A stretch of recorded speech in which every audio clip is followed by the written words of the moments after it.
Welcome guys to a brand new video today, and this is a very unusual video and a very unusual situation. Please like, please subscribe, and enjoy the video guys. And I respond to every comment, so if you guys comment, you're guaranteed to get a response from me personally. So here we go. There was this lady, her name was Chrissy. She adopted a puppy from a shelter and she named it Bo. A few weeks later, the puppy became ill, so she took him to 2 vet clinics that gave her liver enzymes and told her the puppy will improve very fast if it is a liver issue. The puppy became worse. So let's jump right into the video and hear what Chrissy has to say in her story. So here we go guys, let's jump right into it. Here we go. A Montgomery County woman making a difficult decision to euthanize her puppy, whose health vets told her was failing. She spent a year grieving the loss of her dog until last weekend when she saw the same exact dog up for adoption. Fox 5's David Kaplan with this wild story tonight. This one's very complicated. David, walk us through it. Yeah, Marina, it is. Christy Pereira swears she did everything right. She got this puppy originally named Amos. She renamed it Bo, and she says she fell in love with it for the few months that she had it. 2 months after she got him, though, she started noticing he was behaving a bit strangely. Pereira takes Bo to multiple vets who tell her the same thing. It may be a neurological issue, and while there are multiple tests she can do, they're expensive, could be painful, and don't guarantee a good outcome for the dog, that she should also think about euthanasia. She spends 6 weeks toiling over the decision, hoping Bo would get better, but he doesn't. Then, with a letter from her veterinarian in hand saying Bo is not acting right and has issues with quality of life, that euthanasia should be considered, Pereira went to the Montgomery County Animal Services. There, she checked a box on the form surrendering the dog for euthanasia that says she also acknowledges that while the purpose is putting the dog down, if the county determines the dog is treatable and adoptable, that's what'll happen.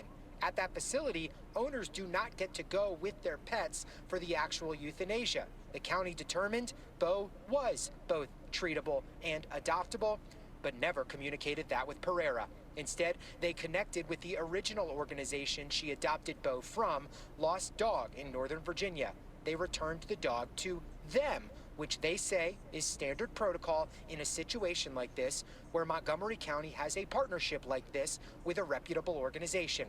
Last weekend, Pereira saw the dog she thought was euthanized, her dog, up for adoption.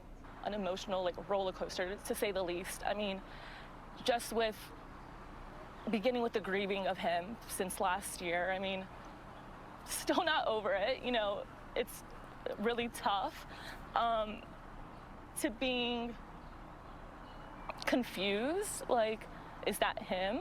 To being excited, in one sense, oh my God, this is great. You know, this dog, he was my little baby is alive and he's okay. That's amazing. I'm so happy about that. And then to being, it's upset, frustrated that I'm not getting calls back.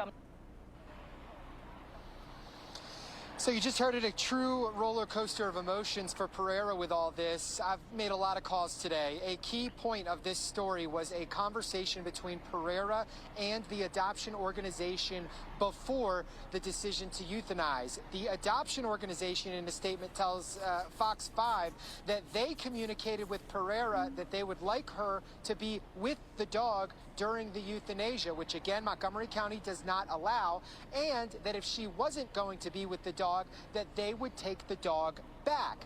However, Pereira remembers that conversation differently. She says that she believed that the organization was communicating to her that she should follow the advice of her vets and make the decision that she thought was best. She says them telling her that sort of gave her the comfort that she was making the right decision amongst this terrible decision she had to make last year.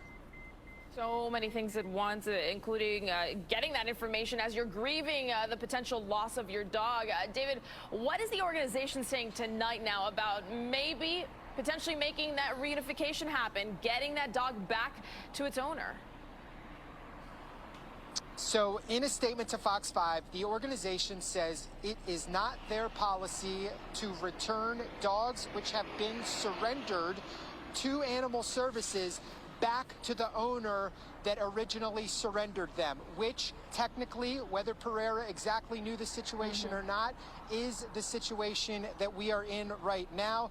They also say that Bo, or Amos, as he's being called again, has had multiple surgeries for a liver issue, that he is now relatively healthy, which is why he's up for adoption again.